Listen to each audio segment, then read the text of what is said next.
Hola, buenas tardes. Soy Victoria y bueno, soy parte del grupo de Beatriz y de Celia. Las tres hemos hecho un estudio sobre la construcción de la identidad femenina en autoras de finales del siglo XX. En mi caso, he elegido a Gloria Fuertes porque considero que es una autora que, bueno, es muy desconocida en España dentro de su faceta poética y ha sido poco estudiada aquí, más en los Estados Unidos, y sin embargo sí es muy conocida en la literatura infantil y en todo lo que se ha escrito y se ha comentado de ella para los niños. Entonces, bueno, yo me he centrado en esta autora porque creo que con ella se puede quizás añadir un valor literario dentro del análisis de sus textos, en concreto de sus poemas, y con ella podemos conocer mejor a las mujeres y a los hombres de aquella época y que, bueno, ella en concreto se centra en la posguerra y sobre todo creo que nos ayuda a construir sus textos a la propia identidad de la autora. Gloria Fuertes es una autora que siempre intentó destacar pues por su condición de mujer, escritora, poeta de clase humilde y sobre todo en un mundo patriarcal, un mundo centrado en hombres, en los que si algunos escritores destacaban, desde luego ninguno eran mujeres. Entonces, su condición femenina evidentemente está muy ligada a su condición de clase. Y bueno, ella en los años 50, conjunto con otras escritoras, publica y crea un grupo de mujeres poetas titulado Versos con faldas, y en él pues lo que tratan es de imponer quizás sobre ese mundo patriarcal que gira en torno a ellas sus ideas más feministas, reivindicando sobre todo la subjetividad femenina. En uno de los textos donde yo me he querido centrar es un texto en prosa que la autora escribió reivindicando la condición de la mujer más allá de una mujer que se centre en el cuidado del hogar y de sus hijos, en un texto infantil titulado Melchora, Gaspar y Baltasara, de la editorial Escuela Española. Este texto es un cuento breve en el que cuenta la historia de los Reyes Magos, pero en versión femenina. A mí me pareció muy interesante, no creo que la autora tuviera una intención de evidenciar lo femenino, pero sí que creo que hace mucho hincapié en que la mujer puede abordar mucho más que lo que en esa época, para lo que en esa época estaba destinada. A continuación me voy a centrar más en la obra que he elegido de esta autora, obras incompletas de la editorial Cátedra de Madrid en su tercera edición en 1977. Es una de las obras que yo más he leído y en las que quizás me siento más identificada como mujer, pero también porque creo que la selección de poemas que aquí se presenta en este estudio pues se ven muy claramente las inquietudes de Gloria Fuerte y cómo se construye su identidad femenina a lo largo de estos textos. En el siguiente poema que voy a leer podemos ver claramente cómo la autora hace una diferenciación del género en la época y la visión claramente femenina que podemos ver de su propia vida. El poema comienza así. Nací para poeta o para muerto. Escogí lo difícil. Supervivo de todos los naufragios. Y sigo con mis versos, vivita y coleando. Nací para puta o payaso. Escogí lo difícil. Hacer reír a los clientes desahuciados. Y sigo con mis trucos, sacando una paloma del refajo. Nací para nada, o soldado, y escogí lo difícil. No ser apenas nada en el tablao y sigo entre fusiles y pistolas, sin mancharme las manos. En este poema claramente podemos ver cómo la autora, con esa disyunción en la exposición de ideas muy contrarias, podemos ver que ella siempre dice elegí lo difícil, nada o soldado, es decir, entre no ser nada, que es lo que está considerado una mujer en esa época, y ser un soldado, evidentemente elegir ser nada, a pesar de que para ser mujer mi visión femenina aquí ocupa un lugar relevante dentro del enfrentamiento patriarcal. Y aquí me parece que hay una visión clara de la autora de una preferencia en la feminidad, en la actividad, en salir hacia adelante desde lo pacífico de su escritura. Otro dato importante de la autora es su orientación sexual.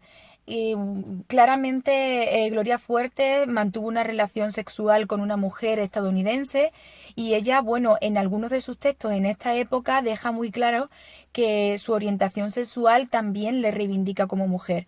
En uno de sus versos, que puedo leer aquí, podemos comprobarlo. Dice que no quise cabrito en compañía. Quizás esto ayuda a entender el dolor y lo vindicativo que para una mujer en esta época con una condición sexual como la suya podría llegar a sufrir. Desde una condición absolutamente pacifista y a través de sus versos, Gloria Fuerte trata constantemente de igualar la diversidad de género entre hombres y mujeres y a nivel cultural en esa época. Más allá de todo el aporte literario que nos ofrece su obra, Gloria Fuerte fue una mujer, como dije al comienzo de este vídeo, desconocida desde el punto de vista de la construcción de lo femenino en sus poemas y en su propia identidad, y marca una diferencia de género y de la ruptura de los clichés alrededor de la figura de la mujer, promoviendo un canto absoluto a la libertad de todas las mujeres desde el propio concepto de la feminidad. Y bueno, ha sido un breve resumen sobre el estudio que se ha llevado a cabo de Gloria Fuerte. Espero que ello aporte, sobre todo a nivel del análisis literario y de la visión de género que para la época tenemos de hombres y mujeres, y que contribuya al aporte también de mis dos compañeras. Un saludo. Hola, soy Beatriz y yo voy a hablar de Carmen Laforet. Carmen Laforet es una escritora española que nace en 1921 en Barcelona y más tarde se traslada con su familia a Canarias, y cuando sus padres fallecen decide regresar a su Barcelona natal para estudiar letras y filosofía. A lo largo de toda su vida, Carmen es una mujer que atraviesa por determinadas crisis personales y existenciales muy profundas, y su obsesión por el perfeccionismo la llevan a revisar constantemente una y otra vez sus obras antes de ser publicadas, e incluso llega a evitar que algunos vean la luz. Durante los últimos años de su vida padece Alzheimer, lo que le lleva a un aislamiento total y absoluto de la sociedad y de la literatura, y acaba falleciendo en Madrid en el año 2004. De todas sus obras, Nada es su obra más relevante e incluso a día de hoy sigue gozando de un gran prestigio y reconocimiento. Esta obra recibe en el año 1944 el premio Nadal. Con ella nos ofrece una mirada a la cruda realidad de la España de posguerra, nos da una perspectiva subjetiva de la situación del momento.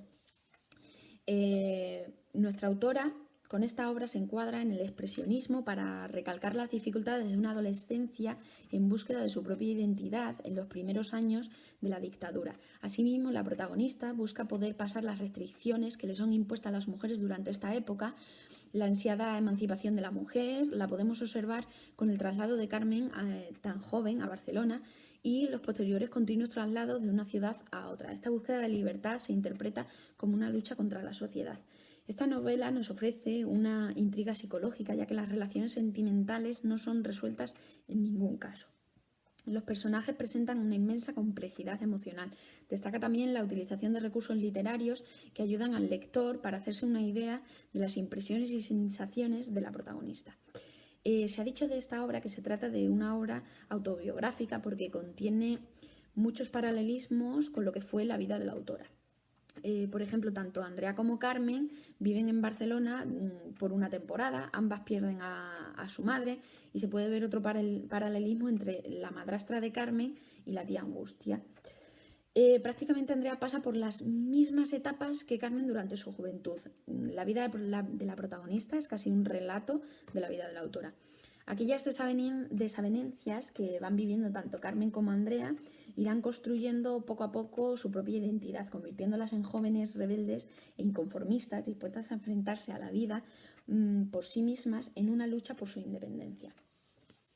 Sin duda nos encontramos ante una autora adelantada a su tiempo por su ansia de independencia y libertad en un mundo imperante de hombres, donde la mujer estaba relegada a un segundo plano.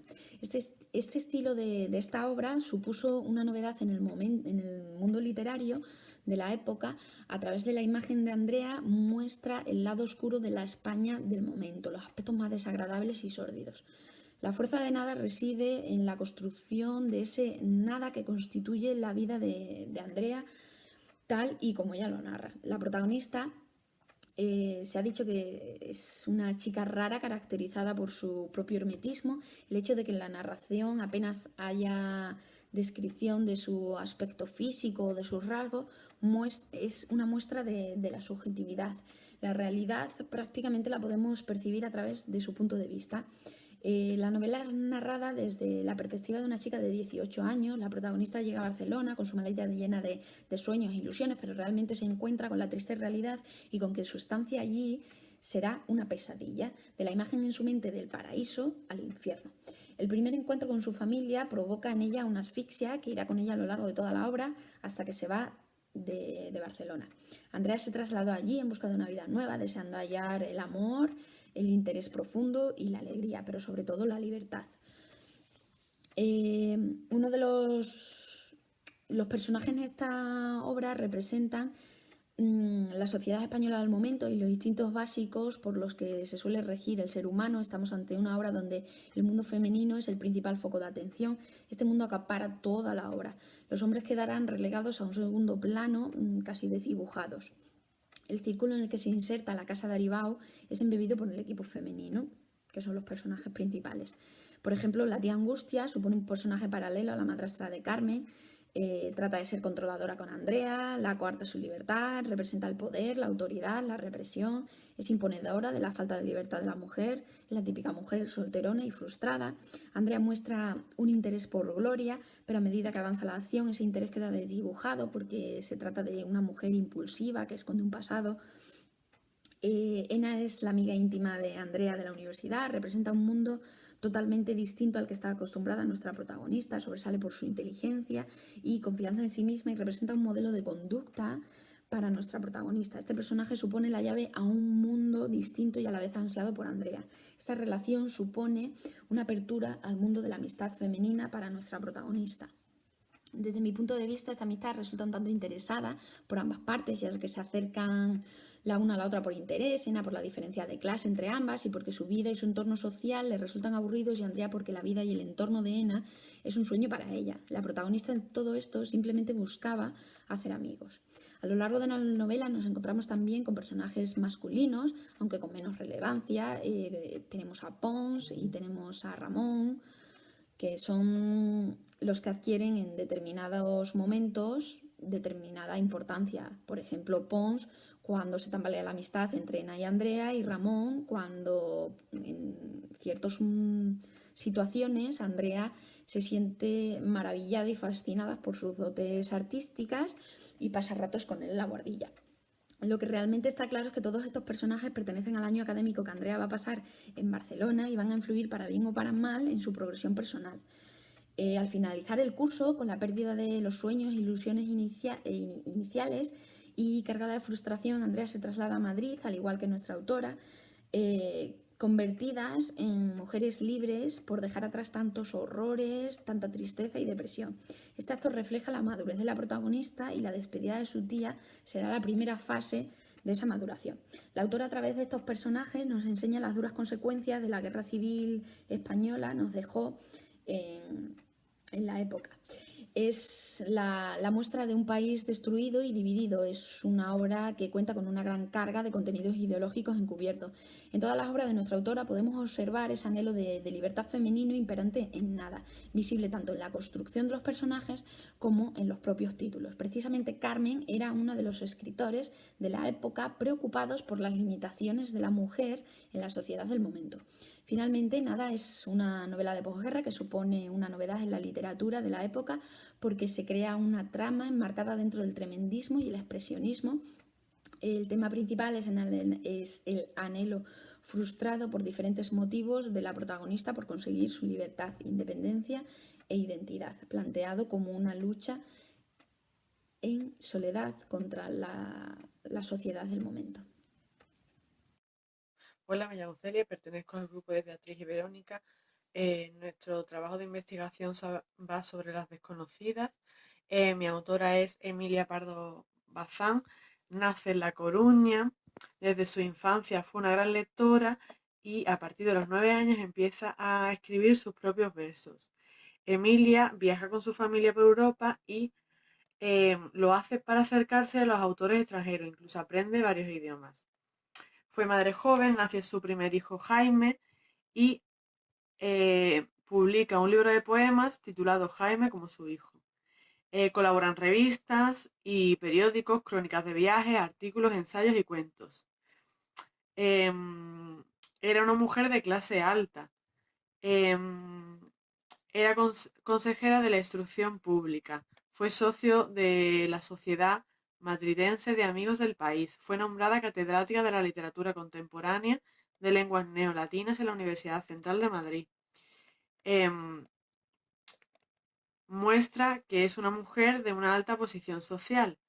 En su novela, La Tribuna, la que vamos a tratar hoy, habla sobre una mujer trabajadora de clase obrera. Entonces, aquí vamos a ver la situación protagonista de una mujer llamada Amparo, que es de clase obrera y que trabaja en una fábrica de tabaco.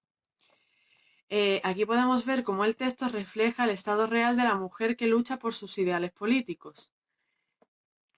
Según Varela Giacome, doña Emilia acude durante varios meses a la fábrica de tabaco de La Coruña para saber cómo eran las condiciones en las que trabajaban las obreras en la fábrica.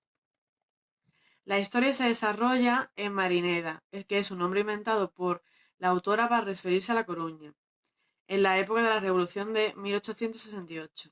Amparo es una mujer de clase humilde que trabaja junto a su padre en un negocio familiar, elaborando barquillos, pero su vida cambia en el momento en que entra a trabajar en la fábrica de tabaco. Em, Amparo participa en aires revolucionarios del momento y junto a sus compañeras intentan estar informadas a través de la prensa sobre la situación política que están viviendo. Poco a poco, Amparo se convertirá en una gran oradora y reconocida y respetada por sus compañeras, que la consideran su guía y líder. Por ello la nombran de apoyo La Tribuna. La fábrica se convierte para las trabajadoras en un lugar de tertulia, en el que comentaban libremente sus opiniones políticas. Así podemos ver también cómo ellas interpretaban las noticias, porque la mayoría de veces era una la que leía mientras otras trabajaban, porque no todas sabían leer. Las mujeres se muestran partidarias de la federal, que en este caso se refiere a la república, de las que esperaban un cambio político e ideológico para que revolucionase su vida favorablemente, ya que se sienten oprimidas por las clases superiores como menciona en muchas situaciones en la obra. Sin embargo, no todas las mujeres simpatizaban con la república. Las aldeanas pensaban que si cambiaba algo podía también ser a peor.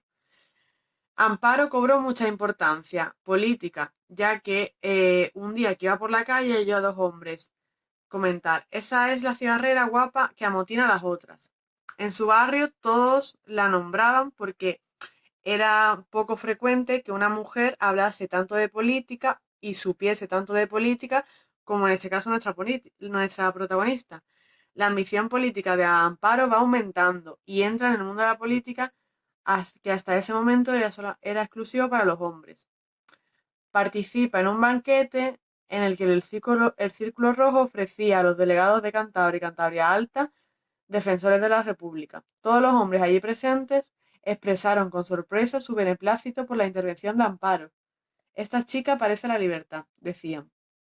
Y realmente Amparo se sentía libre para defender sus ideas, incluso en contra del criterio de su padre, que no podía soportar el carácter revolucionario de su hija, porque además tenía como un comportamiento muy agitador para ser una mujer en esa época.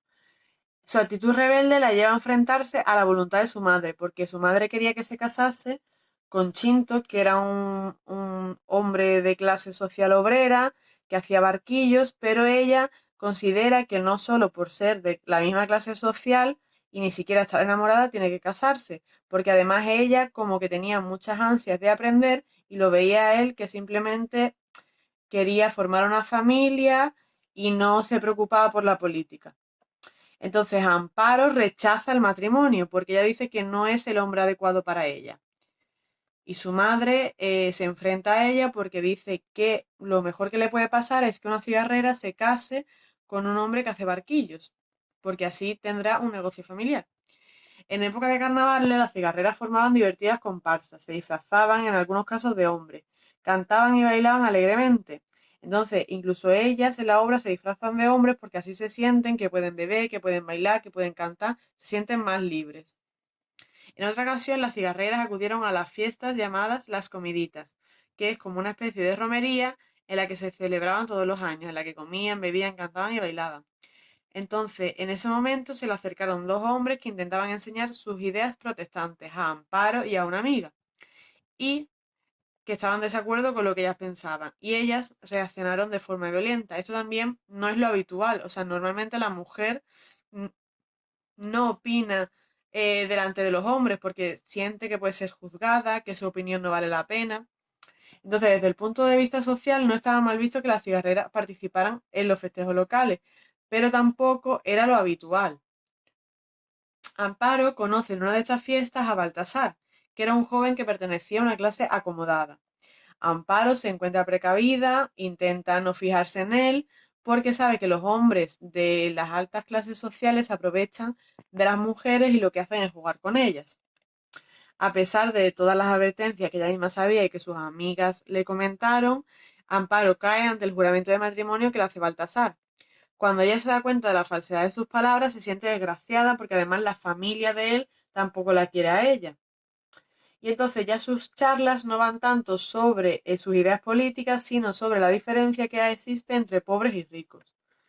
De esa manera, Amparo está hablando con sus compañeras cuando ellas empiezan a contarle que están pasando grandes necesidades económicas porque llevan 2 meses sin cobrar el sueldo.